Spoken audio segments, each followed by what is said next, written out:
"Sign the papers or we burn every fence post on this property, old man." Razor Colton gripped the gate with both hands and smiled the way men smile when they believe the outcome is already decided. Behind him, 300 armed men stretched across every ridge, a wall of numbers designed to crush a single man's will before breakfast. Ben Tatum stood on his porch and said nothing. His coffee was still warm. His hands were completely still. He looked to every one of those 300 men, exactly like what they wanted him to be. A frightened old rancher with nowhere left to go and nothing left to fight with. What Razor and those 300 men don't know was that they had just surrounded a 26-year Navy SEAL who had been quietly preparing for exactly this moment for 2 years. Before continuing, comment where in the world you are watching from and make sure to subscribe, because tomorrow's story is one you can't miss. The sun wasn't fully up yet when Ben Tatum walked out onto the porch. He did this every morning. Had done it for 11 years, ever since he came home from the Navy, and decided that the best thing a man could do after a lifetime of war was watch the sunrise in peace. He wrapped both hands around his coffee mug and stood there at the railing, looking out over 400 acres of Texas hill country. Rolling green hills, oak trees, a creek that ran cold even in August, and a red barn his grandfather had painted by hand in 1959. This land had a name: Tatum's Bluff. His great-grandmother, Amela May Tatum, had bought it in 1921. She had walked into the Kerr County deed office, a black woman, alone, carrying a leather purse with every dollar she had saved over 14 years of domestic work, and she had put her money on the counter. The clerk had stared at her like she had lost her mind. She had stared right back. She signed the papers and walked out with her deed, and not 1 inch of this land had ever left the Tatum family since. Ben thought about Amela May most mornings. He thought about what it must have cost her, not just the money. He finished his coffee, pulled on his work gloves, and went to feed the horses. The silver Mercedes appeared at the gate at 9 o'clock. Ben saw it from the far side of the pasture. He didn't hurry.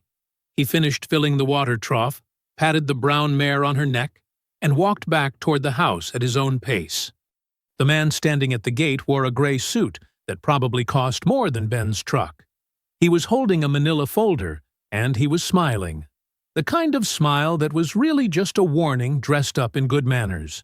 "Mr. Tatum." He extended his hand. "Harlan Birch. I'm Senior Acquisitions Counsel for Ridley Development Group. Do you have a few minutes?" Ben shook his hand once. "Talk." Birch laid it out quickly and smoothly, the way men like him always did, like they'd rehearsed it in the car. Donovan Ridley, one of the largest real estate developers in the state of Texas, had identified Tatum's Bluff as a key acquisition for Ridley Vista, a $2.4 billion luxury resort and golf development. The surrounding land had already been secured. Ben was the final piece. Birch opened the folder and held it out. $4.2 million. Cash. 60-day close. Ben took the folder. He didn't look at the number first. He read from the beginning, page by page, the way his mother had always told him to read anything a man in a suit handed him. Birch stood there, still smiling, clearly expecting this to be over in 5 minutes. He got to page 7. There it was, buried in the legal language like a snake in tall grass. A clause giving Ridley Development the right to demolish all existing structures on the property within 90 days of closing. All existing structures. That included the farmhouse, the one Amela May had built in 1921, the one with her handprints still pressed into the stone of the fireplace. Ben read the clause twice. Then he looked up. "What's on page 7?" he said. Birch's smile flickered. "Standard language. Structural clearance for—" "That's Amela May's house." Ben's voice was flat and even. "My great-grandmother built that house with her own hands. And your client wants the right to knock it down in 90 days. Birch straightened up. The warmth dropped out of his voice completely. "Mr. Tatum, I'd encourage you to consider the number before you make any emotional decisions. $4.2 million is more than generous for a property of this— Of this what? Ben said quietly. Birch didn't finish the sentence. He seemed to realize he was about to say something he couldn't take back. Ben closed the folder. He held it out. Tell Mr. Ridley this land is not for sale. Not at this price, not at any price. He paused. Tell him I said good morning. Birch took the folder. The smile was completely gone now. He looked at Ben for a long moment, the look of a man recalculating, then turned and walked back to his car without another word. Ben stood at the porch railing and watched the silver Mercedes back down the drive and disappear around the bend of the road. The dust settled. The birds came back. The horses were quiet in the pasture. He put his gloves back on and went back to work. 2 days passed quietly. Too quietly, Ben thought. He went about his routine, feeding the horses, mending the east fence line, taking his evening walk along the creek. He didn't hear from Birch, didn't hear from Ridley Development. Nothing.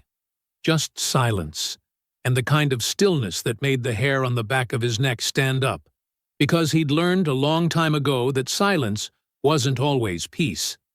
Sometimes silence was just the moment before something hit you. It hit him on a Thursday morning. He walked out to the mailbox at the end of the drive and pulled out 3 envelopes, all official, all government seals, all postmarked the same day. He stood there at the mailbox and read each one. The first was from the Kerr County Zoning Board. It informed him that Tatum's Bluff had been selected for a routine environmental compliance audit. Pending the results, all current land use activities, including his cattle operation, could be subject to a temporary freeze. The letter was written in careful legal language, but the message underneath it was simple. We can shut you down. The second was from the County Water Authority. His water access permit, which had been active and uncontested for 11 years, was now under administrative review. No explanation, no timeline, just a cold, bureaucratic sentence that meant his cattle could run dry. The third was a property tax reassessment notice. Tatum's Bluff had been revalued at 3 times its previous assessment. Effective immediately. He owed the difference within 60 days. Ben read all 3 letters standing at the end of his driveway in the morning sun. Then he folded them neatly, put them in his back pocket, and walked back to the house.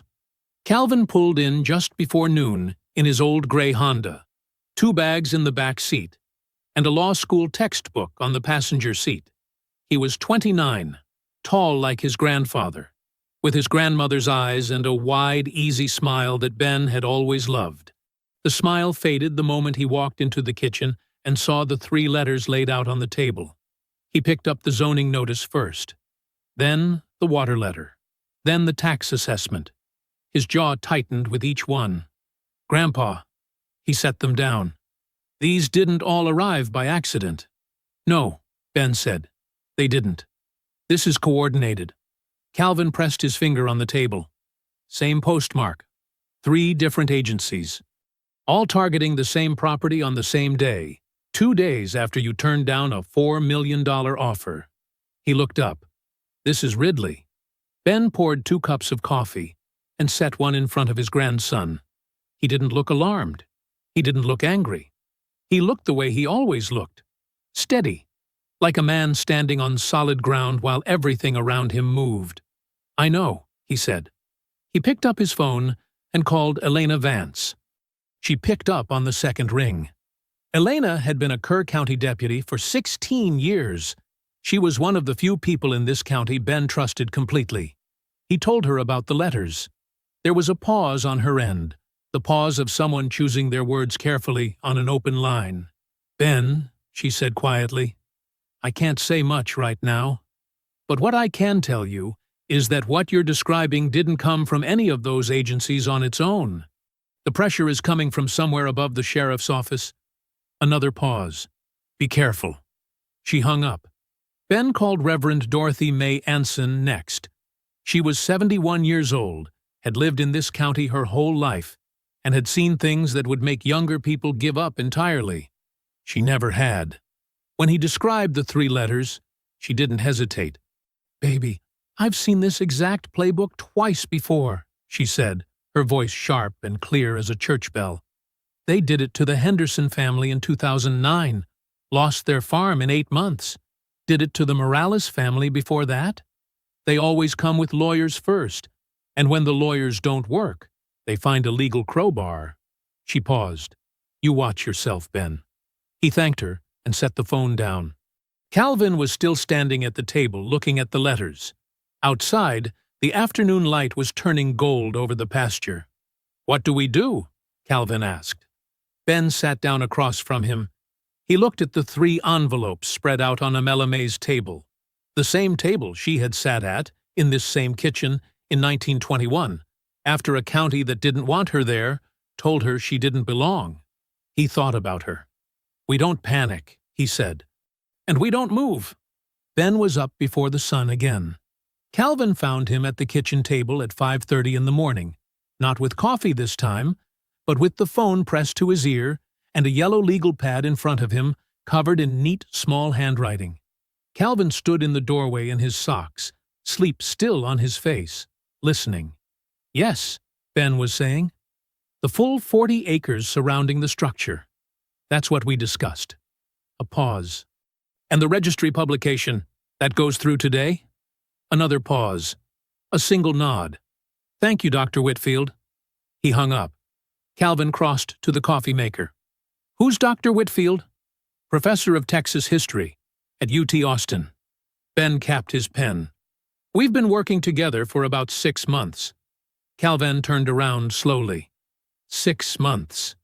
He looked at his grandfather. "On what, exactly?" Ben slid the legal pad across the table. At the top, in capital letters, were the words, "Texas Historic Landmark Designation, Tatum's Bluff." It took Calvin about 30 seconds to understand what he was looking at. The application was meticulous. 37 pages, with historical documentation going back to 1921. Amela May's original deed, photographs of the farmhouse at the time of construction, census records, county property histories, and a full architectural assessment of the 1921 structure certified by a licensed preservation specialist. Dr. Edison had authored the historical narrative section himself. An independent attorney had filed the formal application with the Texas Historical Commission 8 weeks ago. "You did all this," Calvin said slowly, "before Birch even showed up at the gate." "I did it when I first heard what Ridley was building," Ben said. "When he started buying up the surrounding land 2 years ago, I knew it was only a matter of time before he came knocking. And I knew when he knocked, and I said no, he wouldn't just walk away." He poured his coffee. "So I made sure I had something he couldn't buy and couldn't tear down before he ever got here." Calvin sat down hard in the kitchen chair. He looked at the legal pad, then at his grandfather, then back at the legal pad. "Grandpa, if this goes through, the zoning audit has no teeth. The water permit review loses its foundation. They can't touch the farmhouse." "That's right. When does it publish?" "This morning." The Texas Historical Commission published the designation in the state registry at 9:17 a.m. Ben was in the barn when his phone rang. He looked at the screen. Harlan Birch. He let it ring once more, then answered. "Mr. Tatum." Birch's voice had changed completely. The smoothness was gone. What was left sounded tight and controlled, like a man working hard to keep his composure. "I'm sure that you are aware that the Texas Historical Commission published a designation this morning." "I am," Ben said. "I think it would be in everyone's interest to have another conversation before this situation." "Mr. Birch." Ben kept his voice completely even. "I told you 2 days ago that this land is not for sale. That hasn't changed. The designation doesn't change my position.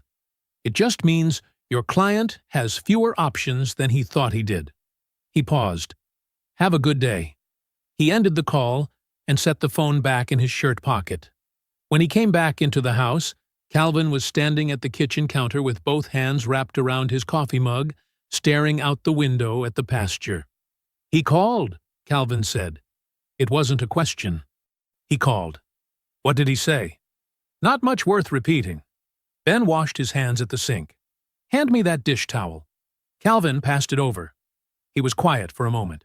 Then, "Grandpa, how long did you know something like this was coming? Not just the offer. All of it. The pressure, the legal games. How long did you see it coming?" Ben dried his hands slowly. He thought about how to answer that.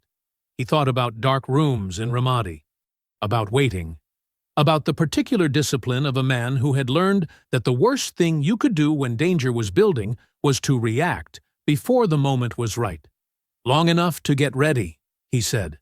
Calvin nodded, though Ben could tell he didn't fully understand yet. That was all right.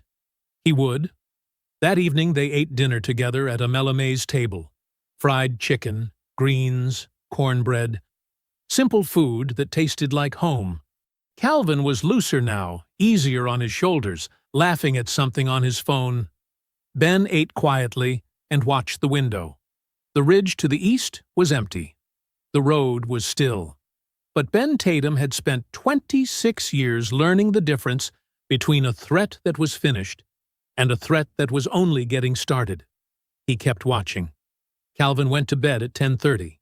Ben heard the bedroom door close, heard the old floorboards settle, and then the house went quiet. He sat at the kitchen table for a while longer, finishing his coffee, thinking. The designation had gone through. The legal crowbar Ridley had been swinging was blunted, at least for now. By any reasonable measure, today had been a good day. Ben didn't feel like it had been a good day. He felt the way he used to feel the night before an operation. That low, steady hum in the chest that wasn't quite fear and wasn't quite excitement. It was awareness. Pure and animal and reliable. 26 years in naval special warfare had burned that feeling into him so deep that he trusted it more than he trusted almost anything else. Something was coming. He rinsed his mug, turned off the kitchen light, and went out to the porch. He sat in the dark without moving. No porch light, no phone screen. Just the night sounds, crickets, the distant creak, a light wind moving through the oaks. His eyes adjusted slowly until the darkness became shapes, and the shapes became the fence line, the pasture, the road, the ridge. He was 40 minutes into his watch when he heard it. An engine, low and slow, running without headlights. The truck came from the north end of the road, moving at the pace of a man who didn't want to be noticed, but wasn't quite careful enough. Ben tracked it by sound first, then by the dark shape it made against the slightly lighter dark of the road. It slowed as it passed the east fence line, the stretch that ran closest to the property from the road, and then picked up again and kept moving south. Ben counted to 60. The truck came back. Same direction, same slow pace, same hesitation at the east fence. He counted again. It came back a third time. This time it stopped completely for about 15 seconds before moving on. Ben didn't move. He sat in the dark of the porch and filed every detail away like a man filling a cabinet. Tire sound, engine size, the exact point on the east fence where the driver's attention went each time. He'd done this in worse places than a Texas porch. He'd done this in alleyways in Mosul and on rooftops in Kandahar. The skill didn't leave you. It just waited. When the truck was gone for the third time and didn't come back, Ben went inside and called Ghost. Ghost's real name was Gerald Wayne Penn. He and Ben had served together for 14 years. 2 deployments in Iraq, 1 in Afghanistan, and several other places that would never appear on any official record. Ghost had retired 2 years before Ben, and now worked as a federal security contractor out of Virginia. He was one of the most capable men Ben had ever known, and he answered his phone on the second ring no matter what time it was. "Talk," Ghost said. Ben told him. All of it. Ridley's offer, the coordinated legal harassment, the designation, and now the truck. He gave Ghost the details the way SEALs always exchanged information. Clean, factual, no dramatics. There was a short silence. You think it escalates, Ghost said. It wasn't a question. I think the designation made Ridley angry and desperate. Angry and desperate men make moves. Ben paused. I need you ready to move if I call. I'm already ready, Ghost said. You know that. I know. Send me the property layout. Entry points, blind spots, camera positions. Ben had already pulled up the file on his laptop. He sent it while they were still on the phone. Ghost confirmed receipt and told Ben to call the moment anything changed. Then he said one more thing before he hung up. Ben, don't wait too long to make the call when the time comes. I won't, Ben said. After he hung up, Ben went to the hall closet. He moved aside the hanging coats and checked the rifle. A .308 he'd kept clean and loaded for 11 years without needing it. He checked the scope, the chamber, the safety. All good. He put it back. He checked the 4 exterior cameras on his phone. Front gate, east fence, barn, back pasture. All functioning. Then he went back to the porch and sat down. He stayed until 3 in the morning. The road stayed empty. The ridge stayed dark. But the feeling in his chest, that low, steady hum, didn't go away. He went inside, set his alarm for 5, and placed his phone face up on the table next to a Melamay's Bible. He didn't sleep much. He never did the night before things started moving. Ben was outside at 5:15, same as always. The sky was that deep blue-gray color it gets just before the sun decides to show itself. Not dark anymore, but not light either. The kind of morning that makes everything look like a photograph. He had his coffee. He had his gloves folded over the porch railing. He had 11 years of mornings, just like this one, stored in his memory, like something sacred. He stepped to the edge of the porch and stopped. The eastern ridge was wrong. It took his eyes 2 seconds to confirm what his body already knew. The ridgeline, which every morning of every year held nothing but oak trees and open sky, had a different shape today. Darker, thicker, not trees. People. He turned his head slowly, the way you do when you don't want whatever you're looking at to know you've seen it. The north fence line. Same thing. Dark figures standing still in the gray morning light, evenly spaced, like fence posts that hadn't been there yesterday. He looked south without moving his feet. The road. Blocked. He lifted his coffee mug and took a slow sip. 300 men. Maybe more. Surrounding Tatum's Bluff from every direction, materializing out of the pre-dawn dark like something that had been building all night while he slept in pieces. Armed. Hooded. Silent at first, and then a voice cut through the quiet from the direction of the front gate, loud and unhurried. The voice of a man who was used to people listening. Mr. Tatum. A figure stepped forward at the gate.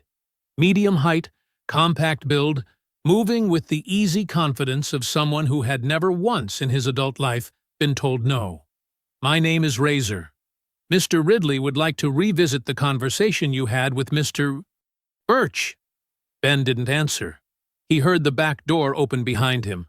Calvin's footsteps on the porch boards, barefoot, moving fast, still half asleep. Ben extended his right arm straight out to the side without turning around. Stop! Calvin stopped. Grandpa. His voice was low and tight.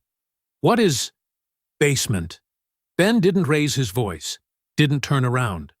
Right now. I'm not going to just... Calvin. Still quiet, still level. But something in the tone ended the conversation completely. Basement. Lock the door. Don't come up until I call you by name. A pause. Then Calvin's footsteps moved back across the porch and into the house. The back door closed. Ben listened for the basement latch. He heard it. Good. He stood on the porch and looked out at 300 men and did what he had spent 26 years training to do. He assessed. Eastern slope. Gap in the formation, maybe 12 feet, where the terrain dipped, and 2 men had lost visual on each other. North fence. The spacing was uneven. reactive rather than tactical, men positioned by habit, not by training.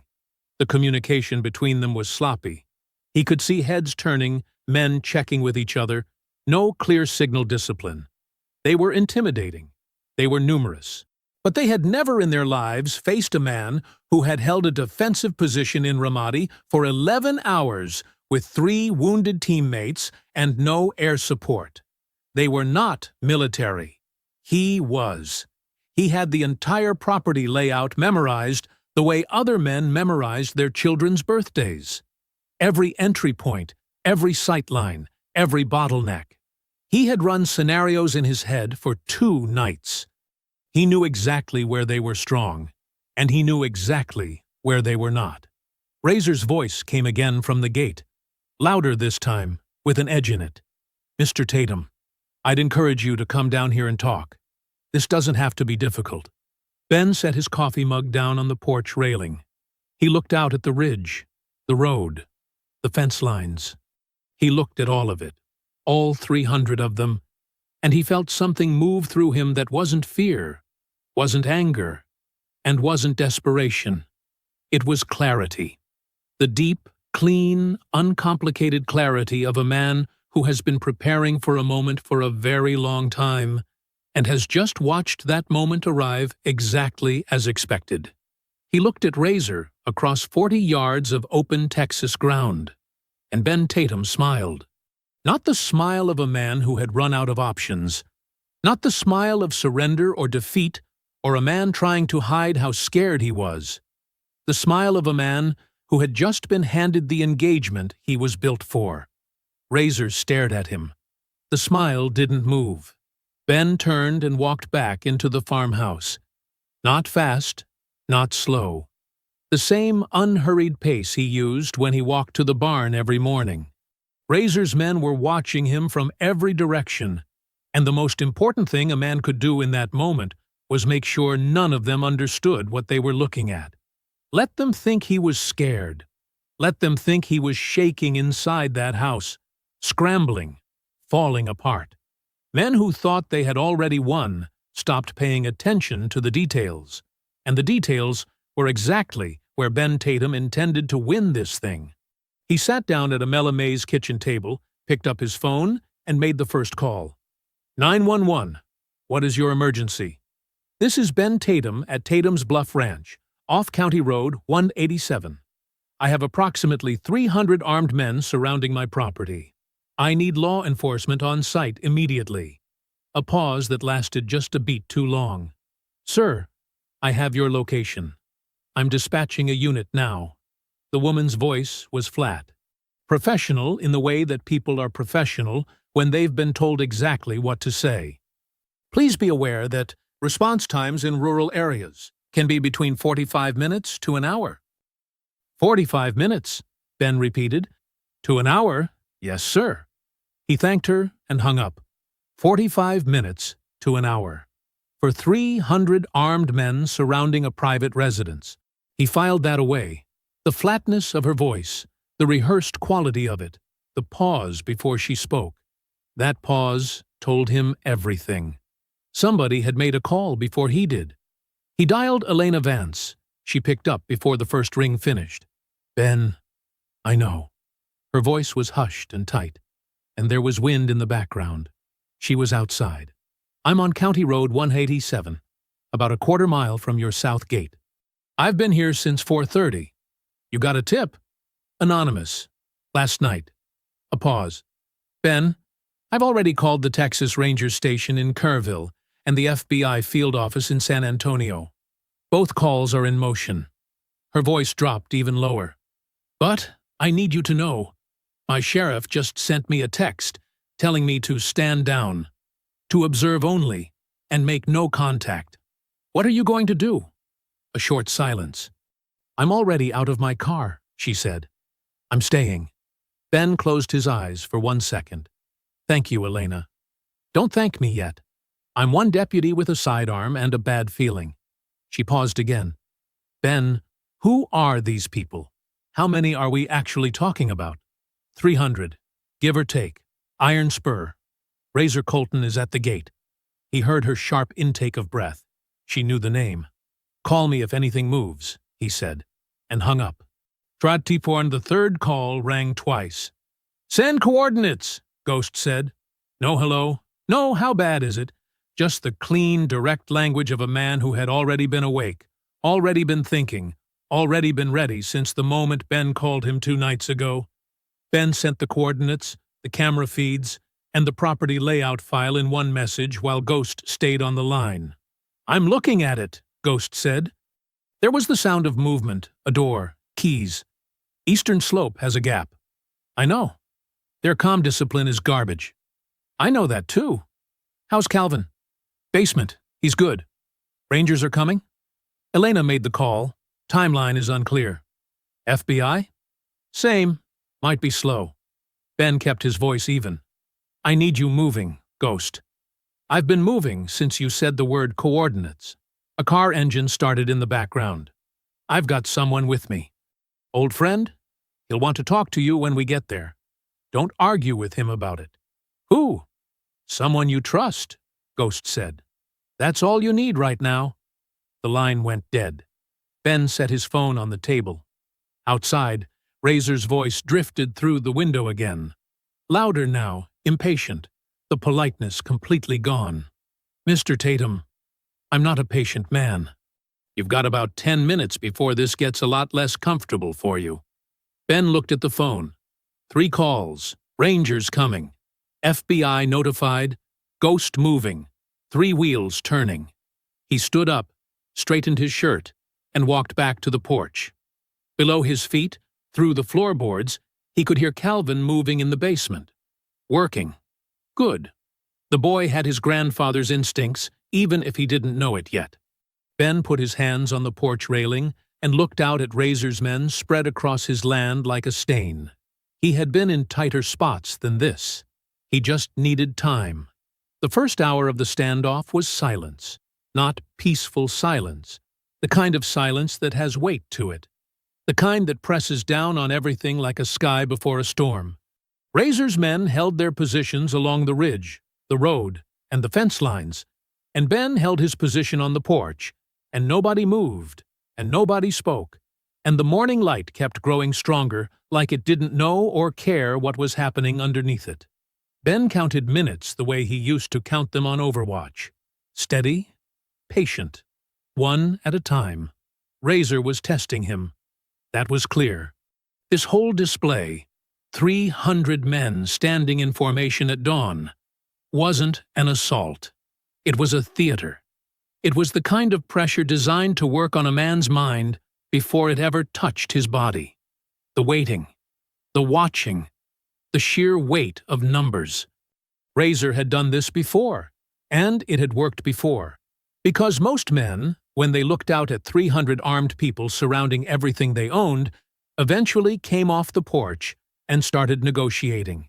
Ben had stood on a rooftop in Kandahar for 9 hours, waiting for a single target. He could wait.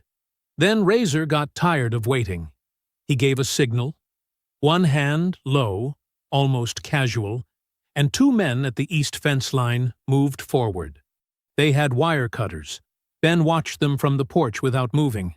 They worked slowly and deliberately, making sure he could see every snip. This wasn't practical. The fence being down didn't give them any real tactical advantage. This was a message. We can take what we want. We can destroy what you built. And there is nothing you can do about it. The section of fence came down in about 40 seconds. The 2 men stepped back and looked up at the porch. Ben looked back at them. Then the gunshot cracked across the pasture like something breaking in half. It was a single shot. One of Razor's men on the north ridge, rifle raised. The brown mare, the one Ben had been feeding by hand since she was a foal, the one his late wife had named Sadie, lurched forward and went down in the grass without a sound. The world went very still. Ben stood at the porch railing and felt something move through him that he had no name for. Not grief. Grief was something you felt later, alone, when you had the time for it. Not rage. Rage made you stupid and slow. It was something colder than both of those things. Cleaner. The feeling of a decision being made so deep inside you that it didn't need words. He walked to the porch railing and gripped it with both hands and looked out at Razor across 40 yards of open ground. "You just made a serious mistake," he said. His voice was completely level. No shaking. No heat. Razor smiled. It was a wide, slow smile.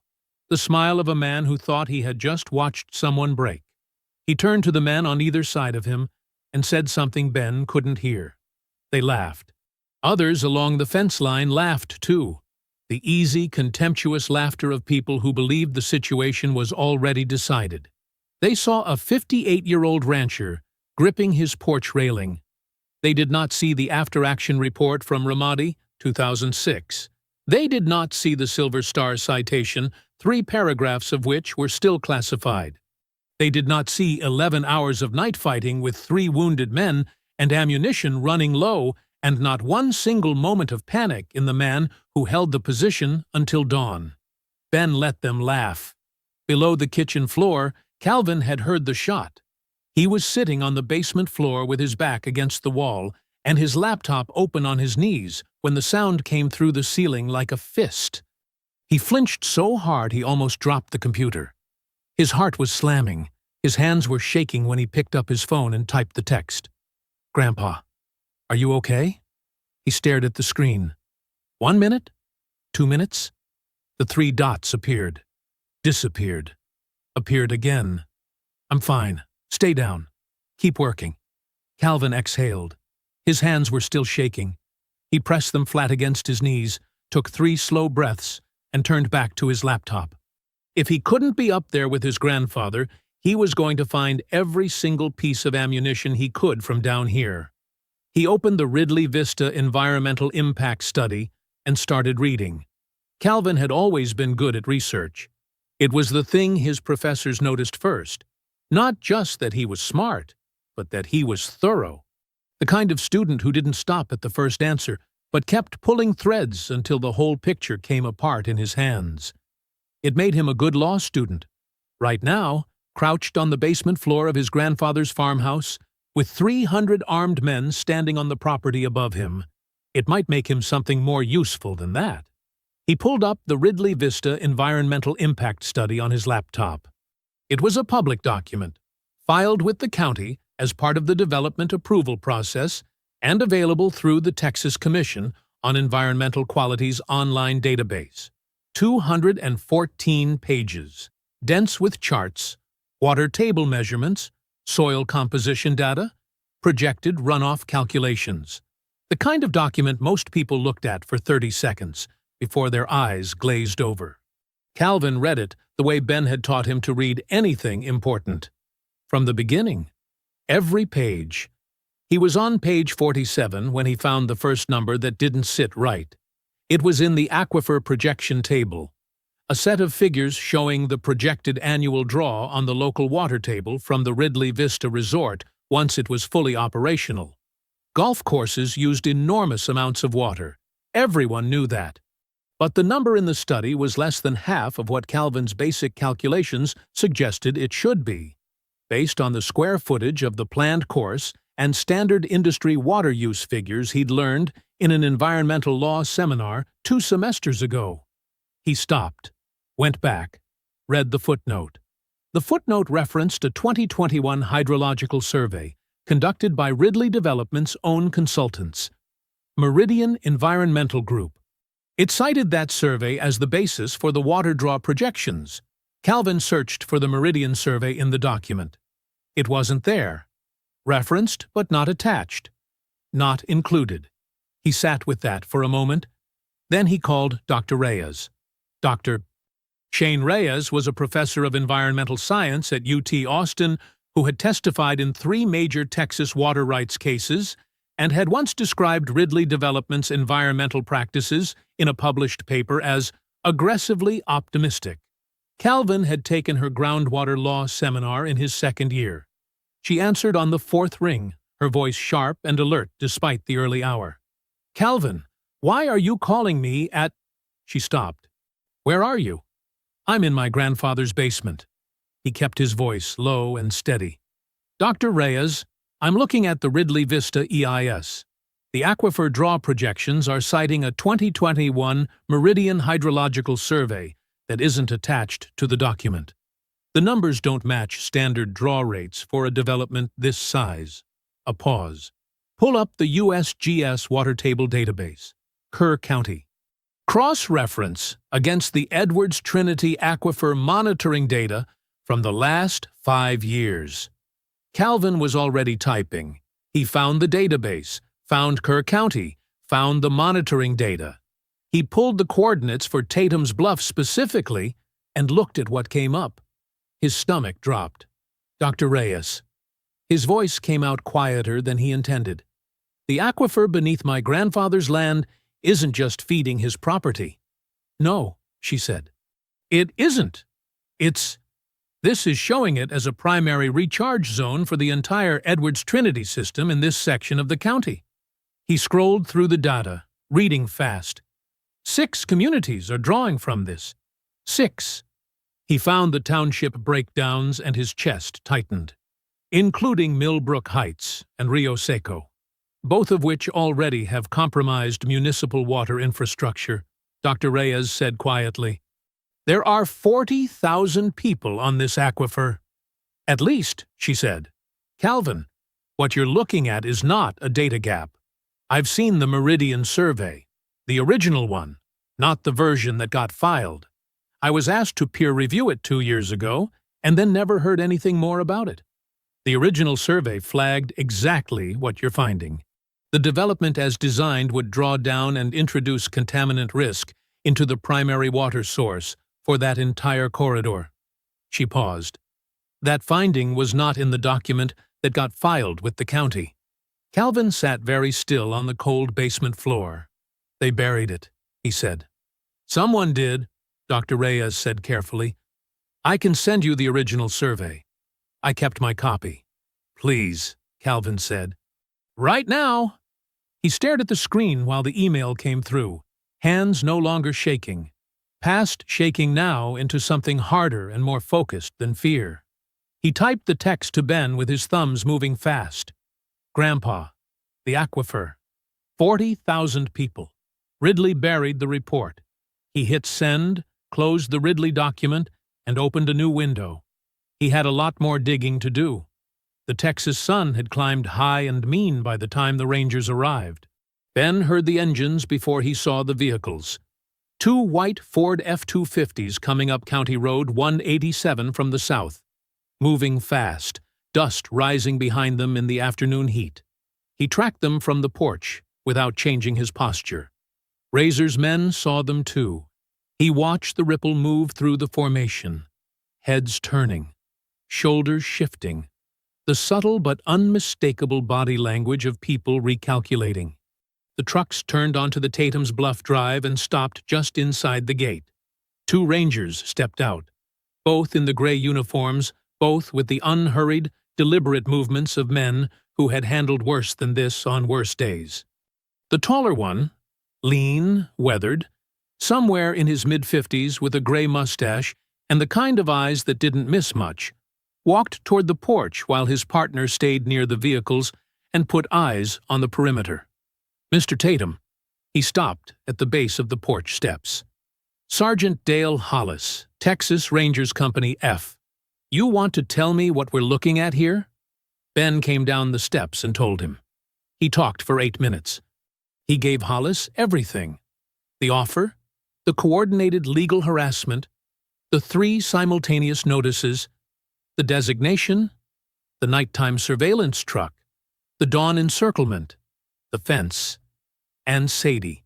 He described it the way he used to describe hostile situations in mission debriefs: sequential, factual, no embellishment required because the facts were already bad enough. Hollis listened without interrupting once, which Ben appreciated. A man who listened well was a man worth talking to. When Ben finished, Hollis looked out at the ridge line, then at the road, then at the east fence where the section was still down. "Iron spur," he said flatly. "Razor Colton at the gate." Hollis's jaw tightened just slightly. I know that name. He looked back at Ben. Mr. Tatum, I believe every word you've told me. I want you to know that.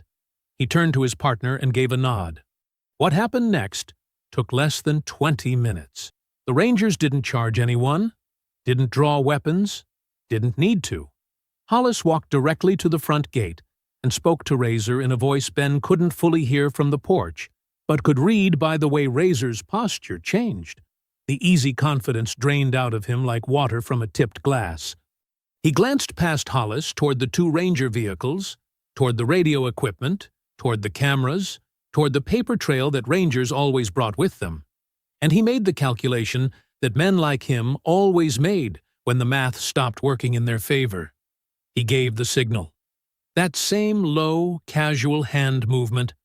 And just like that, 300 men started disappearing. Not running, not scattering.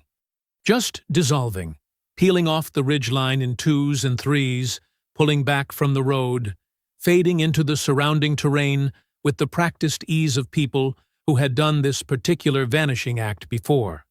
Within 5 minutes, the north fence was clear. Within 10, the ridge was empty. Within 20, the road was open, and the only vehicles on the property belonged to the law. The gate was closed. The pasture was still. Tatum's bluff was quiet again. Calvin came up from the basement, blinking in the afternoon light. He stood in the kitchen doorway, looked out at the empty ridge, and let out a long, slow breath that sounded like it had been trapped in his chest for 6 hours. Ben came in from the porch. Behind him, Deputy Elena Vance walked up the drive at a fast clip, still holstered, her face carrying the particular expression of someone who had been holding themselves very tightly for a very long time, and was only now beginning to let go. The three of them stood on the porch together, Ben, Calvin, Elena, and for a moment nobody said anything. Sergeant Hollis came up the steps and shook Ben's hand. I'm going to need a full, formal statement, Mr. Tatum. Everything you told me, on record. Whatever you need, Ben said. Calvin put his arm around his grandfather's shoulders. He was a full inch taller than Ben, and didn't usually let himself show how much he loved the man. But right now, standing on Amela May's porch in the afternoon sun, with the ridge clear and the road open, he held on. Elena Vance finally exhaled. Ben looked out over the empty hill line. He didn't exhale. He kept watching. The farmhouse smelled like garlic and onions by 6 o'clock. Ben cooked when he needed to think. It was a habit his late wife Jasmine had always teased him about. The more serious the situation, the more elaborate the meal. Tonight, he was making her mother's smothered chicken, and the fact that he was making it told Calvin everything about how serious things actually were. Calvin sat at the kitchen table with his laptop open, his notes from the aquifer research spread in a neat stack beside it. He had spent the last hour walking Ben through everything. Dr. Reyes's confirmation, the original Meridian survey, the 40,000 people drawing water from the Edwards Trinity recharge zone directly beneath their feet. Ben had listened to all of it without speaking, stirring the pan, his back to the room, absorbing every word. When Calvin finished, Ben had said, "Good work." 2 words. But the way he said them meant considerably more. The chicken was nearly done when Sergeant Hollis called. Ben wiped his hands on a dish towel and answered, "Mr. Tatum." Hollis's voice had something in it now that hadn't been there this afternoon. A careful, almost apologetic quality that made Ben set down the towel and give the call his full attention. "I need to tell you about some developments. I want you to hear this from me directly." "Go ahead." District Attorney Clifford Nelson filed a counter-complaint this afternoon. Hollis paused. He's characterizing today's incident as an unlawful confrontation initiated by you against, and I want you to know how much I dislike saying this, against Ridley Development's lawfully assembled representatives. The kitchen was very quiet. "Lawfully assembled," Ben said. "I know," Hollis said. "I know exactly what it sounds like. The language is his, not mine. There's no arrest. Nothing is imminent. But it creates a legal cloud that his team will use to slow everything down. Another pause. There's more. Ridley's attorneys filed a formal challenge to the historic landmark designation this afternoon. Emergency motion. A hearing's been set for 8 a.m. 3 days from now. Judge Elmer's courtroom. Ben knew the name Elmer. Everybody in Kerr County knew that name. I understand, Ben said. Thank you for calling me yourself, Sergeant. He hung up and stood at the stove for a moment without moving. Calvin was already looking at him. He had heard enough to know. Ghost called 11 minutes later. The FBI investigation is stalled, Ghost said. No preamble. Elena's call made it through, but somewhere between San Antonio and Washington, it got flagged for jurisdictional review. There's a lobbyist, name of Steve Oster, Ridley has him on retainer, who has a relationship with someone in the regional U.S. Attorney's office. The investigation isn't dead, but it's buried in procedural mud. A pause. We're talking months, Ben, not days. Ben said nothing. I'm still moving, Ghost said. That hasn't changed. I know, Ben said. Keep moving. He ended the call and turned off the stove. Nobody was going to eat smothered chicken tonight. Calvin found the news broadcast. He turned the laptop screen toward Ben without saying anything first, because there were no words that would have adequately prepared him for what was on it. A local news anchor, bright studio lights, sympathetic expression. A segment titled Ridley Vista, Progress or Provocation.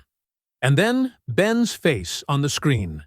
His property records photo, stiff and unflattering, alongside polished aerial renderings of the proposed resort, while a voiceover described a promising regional development facing resistance from an armed agitator who threatened peaceful business negotiations.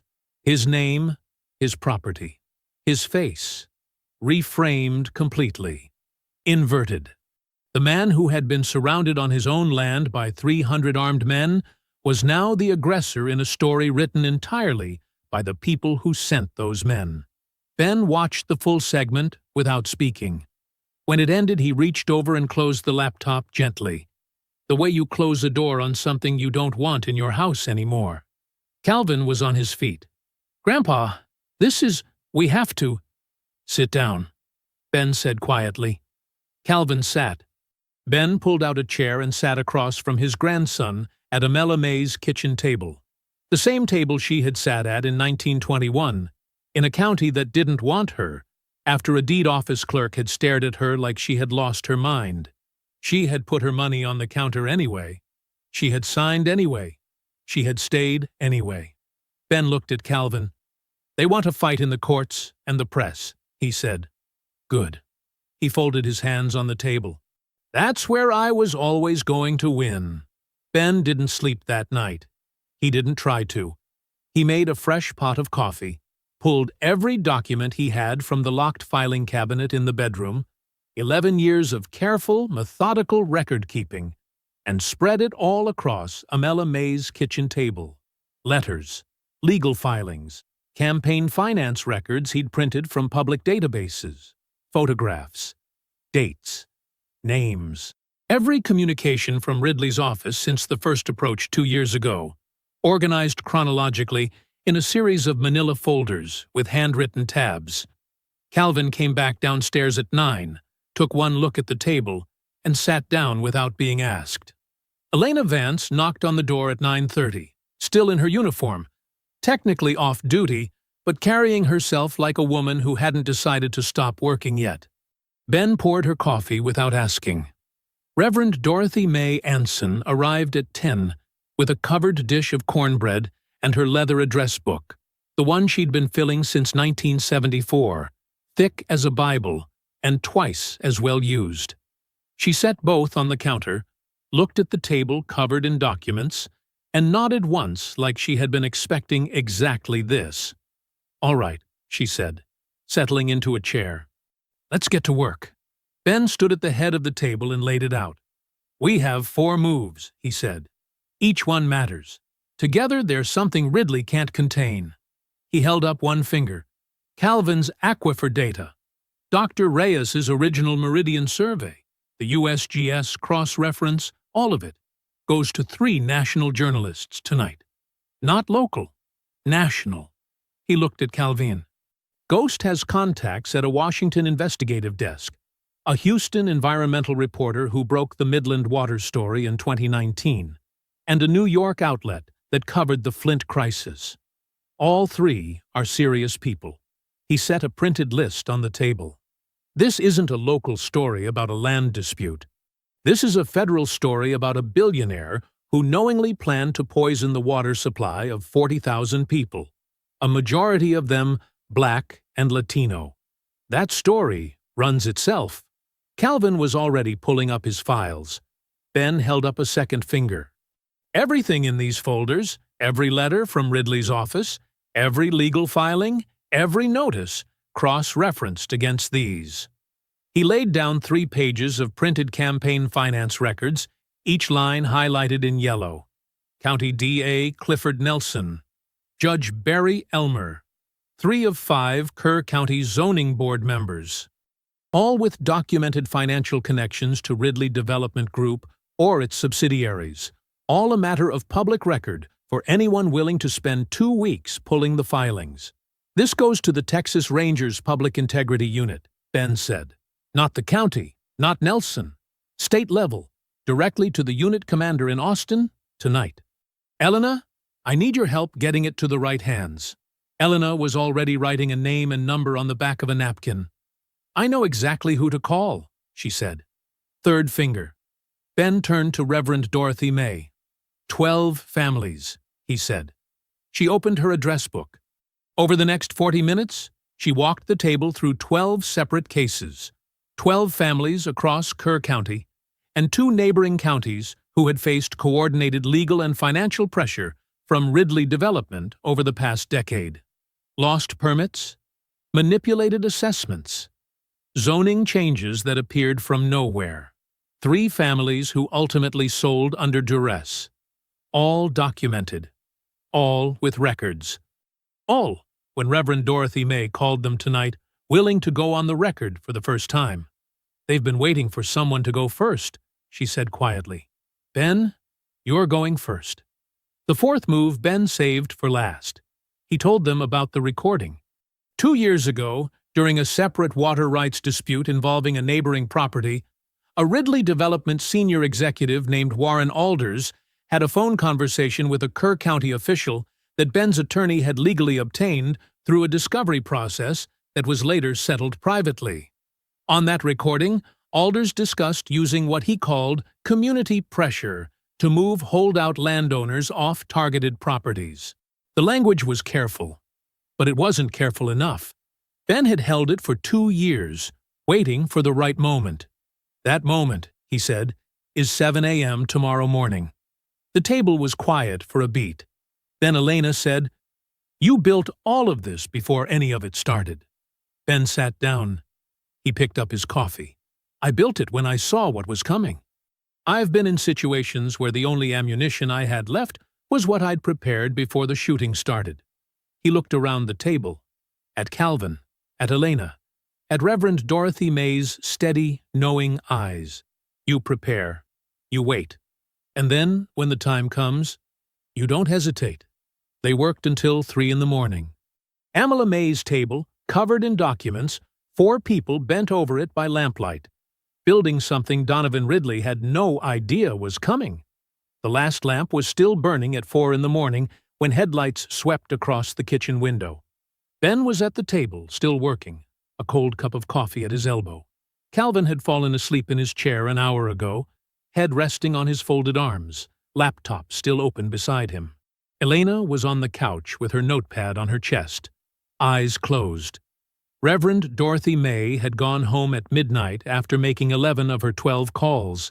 Every single one of them answered. Every single one of them, yes. Ben watched the headlights through the window without moving. One vehicle, moving at a steady pace up the drive, no hesitation. He knew the way Ghost drove. Purposeful, no wasted motion. The same way he did everything. He stood up, rolled his shoulders, and went to the door. Ghost was exactly as Ben remembered him. 54 years old, built like a man who had never once in his life stopped training, with close-cropped gray hair and the particular stillness of someone who had learned long ago that calm was its own kind of weapon. He stepped out of the passenger side of the truck and gripped Ben's hand in both of his. "You look terrible," Ghost said. "You drove through the night," Ben said. "You look worse." Ghost almost smiled. He stepped aside. The man who came around from the driver's side was tall, 6'2" at least, with a clean-shaved head, broad shoulders, and a dark suit that looked like it had been pressed despite the all-night drive. He moved with the deliberate, unhurried confidence of someone who had walked into difficult rooms his entire professional life, and had never once walked out of one without winning. Lieutenant Commander Max Fieldson, United States Navy, retired. He extended his hand. "Ben, it's been too long." Ben shook it. For a moment, the two men just looked at each other. The particular look shared between people who have been through something together that can't be adequately explained to anyone who wasn't there. "You didn't have to drive all night," Ben said. "Yes, I did," Fieldson said simply. He looked out at the dark farmhouse, the porch, the pasture beyond it. "This is Amela May's land." "It is?" Fieldson nodded like that settled something. "Then let's make sure it stays that way." Calvin woke up to the sound of voices and came into the kitchen to find two men he had never seen before sitting at the table with his grandfather, a fresh pot of coffee between them and Ghost's hard drive open on the laptop screen. Ben introduced them. Calvin shook both hands. When Ben explained who Fieldson was, civil rights attorney, former SEAL on quiet retainer for 8 months, Calvin stood very still for a moment. 8 months, Calvin said. He looked at his grandfather. "You had a civil rights attorney on retainer for 8 months and didn't tell anyone." "I told Ghost," Ben said. Ghost raised his coffee mug without looking up from the screen. Calvin sat down slowly, the particular expression of a law student who has just realized he has been watching a master class without knowing it. Fieldson worked fast. He moved through Calvin's aquifer documentation first, the Meridian survey comparison, Dr. Reyes's confirmation, the USGS data, reading with the focused speed of a man who processed complex material for a living. He asked 3 precise questions, got 3 precise answers from Calvin, and moved on.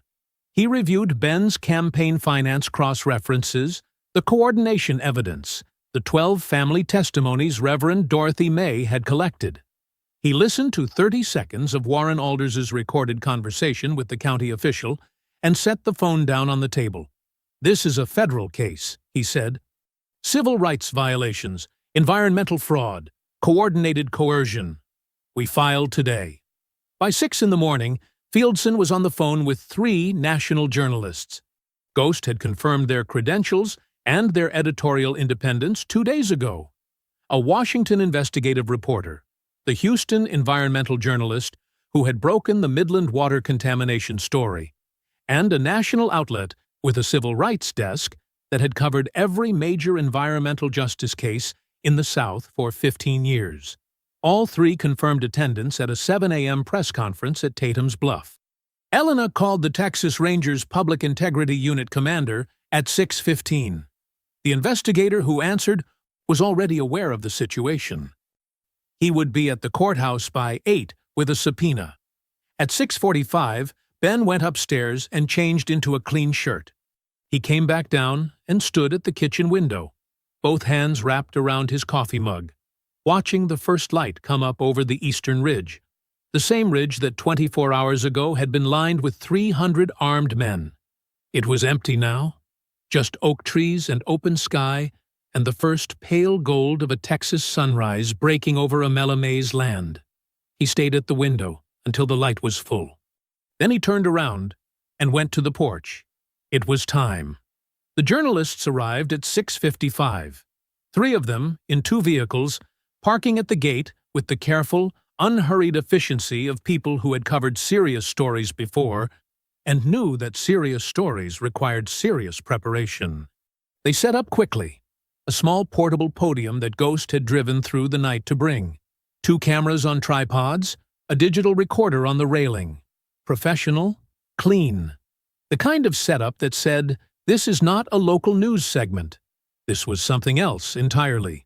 Reverend Dorothy May arrived back at 6:58 in her Sunday dress, her leather address book tucked under her arm like scripture. She took her position to the left of the podium without being asked, her chin up, her eyes clear. 71 years old and not 1 ounce of backing down anywhere in her body. At 7 o'clock exactly, Max Fieldson stepped up to the podium. He didn't raise his voice. He never needed to. My name is Max Fieldson. I am a civil rights attorney and a retired lieutenant commander of the United States Navy. I am here this morning on behalf of my client, Mr. Ben Elijah Tatum, and on behalf of the communities whose lives are directly affected by what I am about to share with you. He paused. Let the cameras settle. I want to introduce you to Ben Tatum. Ben stood behind and to the right of the podium. Clean shirt, work boots, his hands at his sides, completely still. He looked exactly like what he was. A man who had been standing his ground his entire life and saw no reason to stop now. Mr. Tatum is 58 years old, Fieldson said. He is a cattle rancher and horse breeder. He is a grandfather.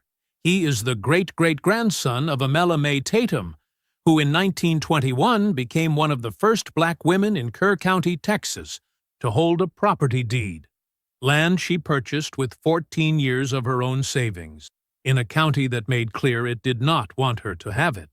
He let that sit for a moment. Mr.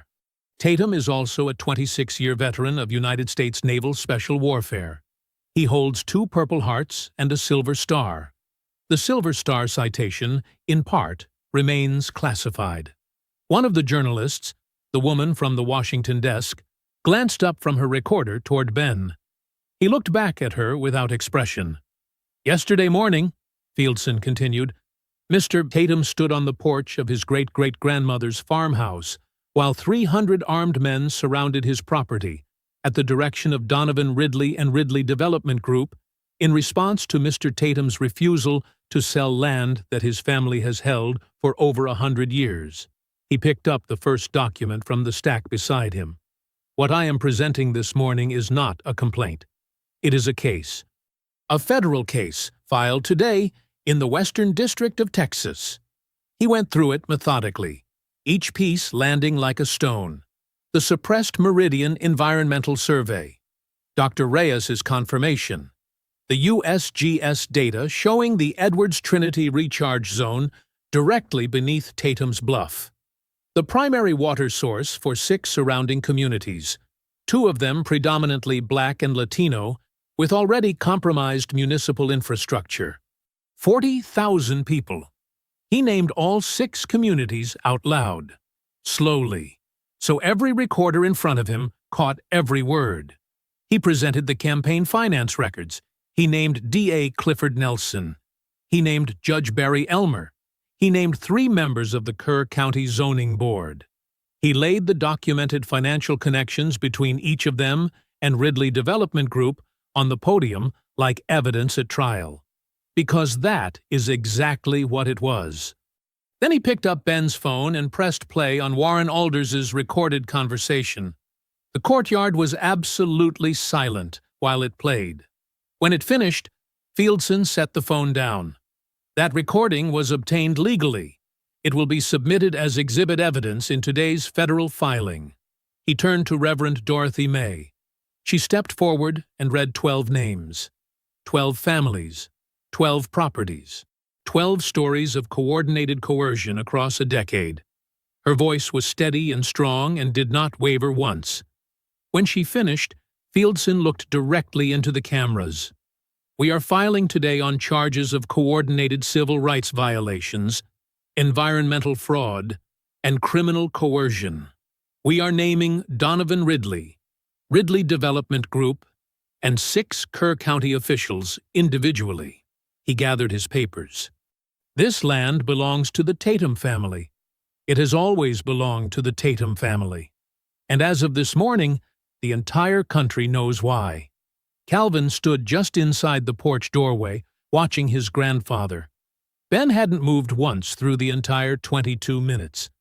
Hadn't shifted his weight. Hadn't looked away. Hadn't shown anything on his face that the cameras could use against him. He stood exactly the way Amela May must have stood at that deed office counter in 1921, like a person who knew exactly what they were owed and was simply waiting for the world to catch up. At 7:43, the story went live on 3 national platforms simultaneously. Ben's phone began ringing. He looked at the screen, turned it face down on the railing, and picked up his coffee instead. They arrived at the Kerr County Courthouse at 7:55. 5 of them. Ben, Calvin, Fieldson, Elena, and Ghost, walking across the parking lot in the early morning heat, the kind of dry Texas heat that was already working hard before 8 o'clock. Ben walked at the same pace he always walked. Fieldson had his briefcase. Ghost had the hard drive. Calvin had printed copies of every document they had presented at the press conference, organized in a binder that was 3 inches thick. The courthouse steps were already busy. 2 of the 3 journalists from the press conference were positioned near the entrance with cameras. A small group of community members, faces Ben recognized, people from Millbrook Heights and Rio Seco, people who had heard the story go live that morning and driven out before sunrise, stood quietly to one side. Reverend Dorothy May was already there, her address book in hand, speaking in a low voice to a young woman Ben didn't recognize who was holding a notepad. And at the bottom of the steps, standing apart from everyone else with his phone pressed to his ear and his face the color of old chalk, was Harlan Birch. He saw Ben. He looked away first. Courtroom B was smaller than it sounded. 20 rows of dark wood benches, a low ceiling, fluorescent lights that buzzed faintly and turned everything slightly yellow. The Ridley legal team was already at the plaintiff's table. 4 attorneys in expensive suits, the kind of legal firepower you assembled when you expected to win easily.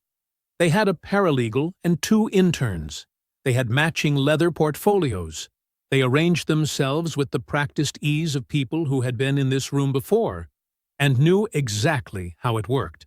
Fieldson set his briefcase on the defense table, opened it, and placed a 6-inch legal filing on the surface, with a sound that carried across the quiet courtroom.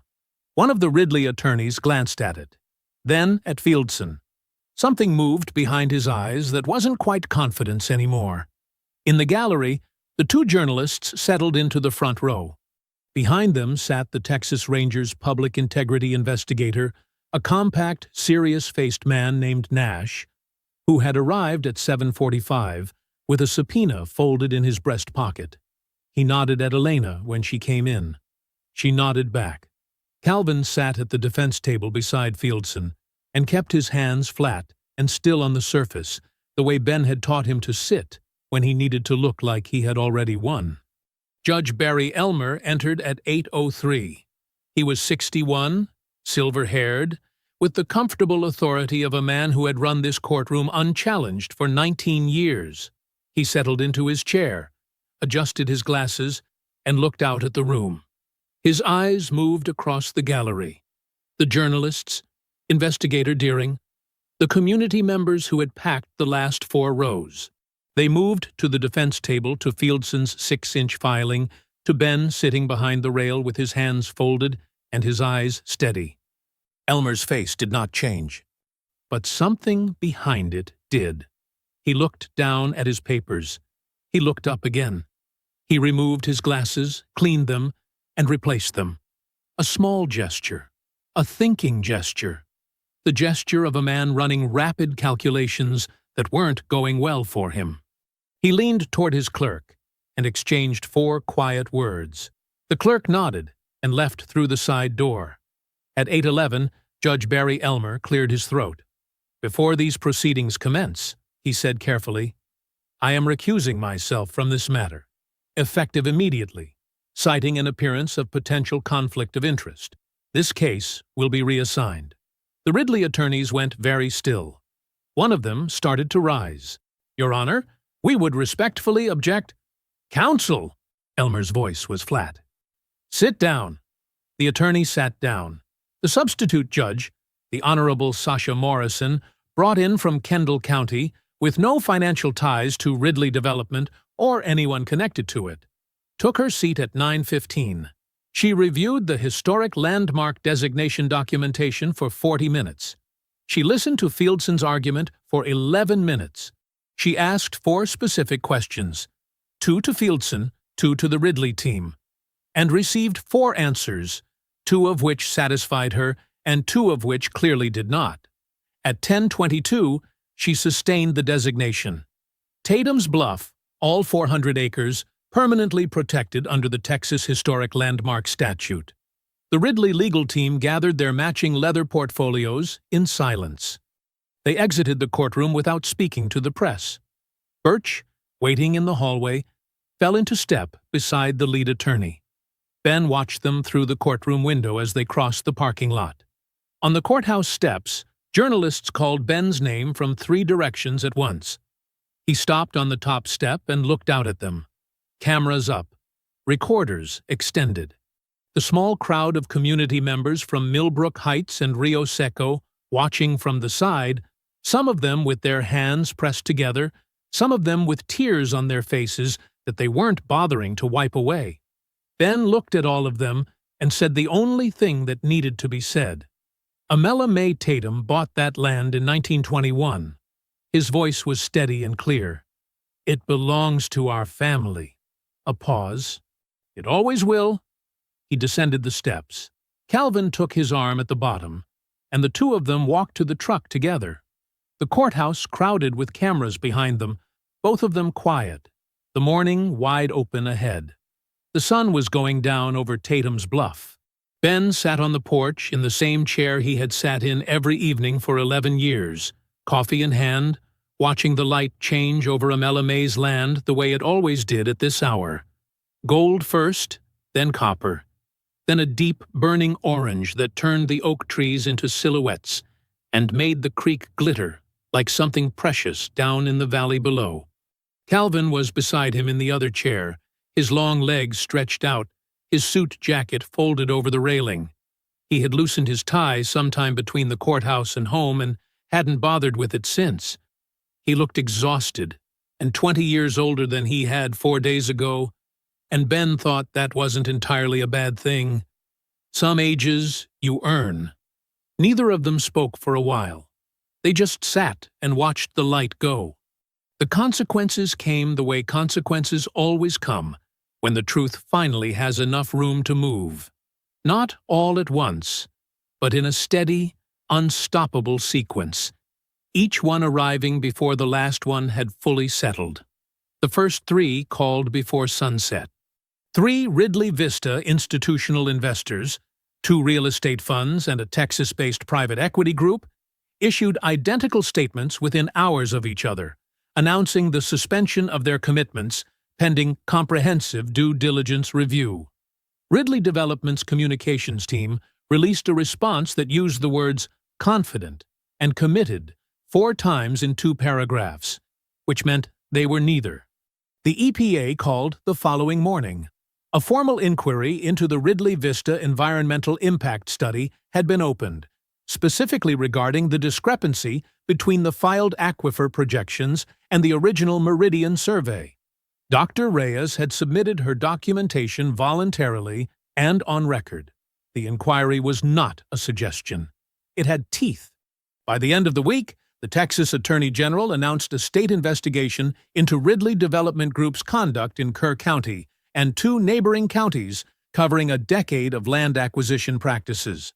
Donovan Ridley, who had spent 30 years cultivating the image of a visionary civic leader and job creator, was now the lead story on 3 national news networks. His photograph, the polished headshot from the Ridley Development website, appeared under headlines he had never imagined seeing his name beneath. Ben watched one broadcast. Then he turned the television off and didn't turn it back on. Razor Colton was arrested on a Tuesday morning. A federal RICO indictment, built from 2 years of surveillance evidence the FBI had been accumulating, waiting for a clean hook to attach it to, came down on Iron Spur's leadership simultaneously across 3 counties. Razor was taken at a gas station outside Kerrville at 7:15 a.m. in handcuffs, in front of a security camera that caught every second of it. His crew, leaderless and suddenly very amorison of how exposed they were, scattered within 48 hours. Ghost texted Ben a single word when it happened. "Done." Ben texted back, "Thank you." The county officials fell in sequence after that, like dominoes that had been leaning for years and only needed one good push. D.A. Clifford Nelson resigned on a Wednesday, citing personal reasons in a 2-sentence statement that convinced no one. 2 members of the Kerr County Zoning Board followed within the week. The dispatcher, who had told Ben that response time was 45 minutes to an hour, in a rehearsed voice on a recorded line, was placed on administrative leave pending investigation. Criminal referrals were filed in all 4 cases. Judge Barry Elmer announced his retirement at the end of the month. The civil rights settlement came 6 weeks later. $14 million. Ridley Development Group, under pressure from the federal filing, the state investigation, and the complete collapse of the Ridley Vista financing, settled rather than go to trial. Fieldson negotiated every cent of it in a conference room in Austin, with 4 Ridley attorneys who had stopped making eye contact with each other sometime around the 2nd day. Ben directed a portion of the settlement, $3 million, into a newly established fund. He named it the Amela May Tatum Community Water Trust. Its purpose, to fund clean water infrastructure improvements for the 6 communities that drew from the Edwards Trinity recharge zone beneath his land. Millbrook Heights, Rio Seco. 4 others whose names he had memorized the morning Calvin texted him from the basement. The 12 families whose cases Reverend Dorothy May had documented received pro bono representation from Fieldson's firm, effective immediately. On the porch, the last of the light was fading. Calvin turned his coffee mug slowly in his hands. He had been quiet for a long time, thinking something through, and Ben had learned long ago to let the boy think. Finally, Calvin looked over. "Grandpa, when they surrounded the ranch, 300 of them at dawn, were you scared?" Ben was quiet for a moment. He looked out over Amela May's land, the creek catching the last light, the oak trees going dark, 400 acres that a woman with a leather purse and 14 years of savings had walked into a hostile deed office to buy, alone, in 1921, because she decided that what her family deserved was solid ground to stand on. "Son," Ben said, "I've been in harder spots than that with less preparation and worse odds." He took a sip of his coffee. "But between you and me?" He looked at Calvin. "Not even a little." The last light faded over Tatum's Bluff. Ben stayed on the porch until the stars came out. He always did. If you enjoyed the story, leave a like to support my channel, and subscribe so that you do not miss out on the next one. On the screen, I have picked 2 special stories just for you. Have a wonderful day.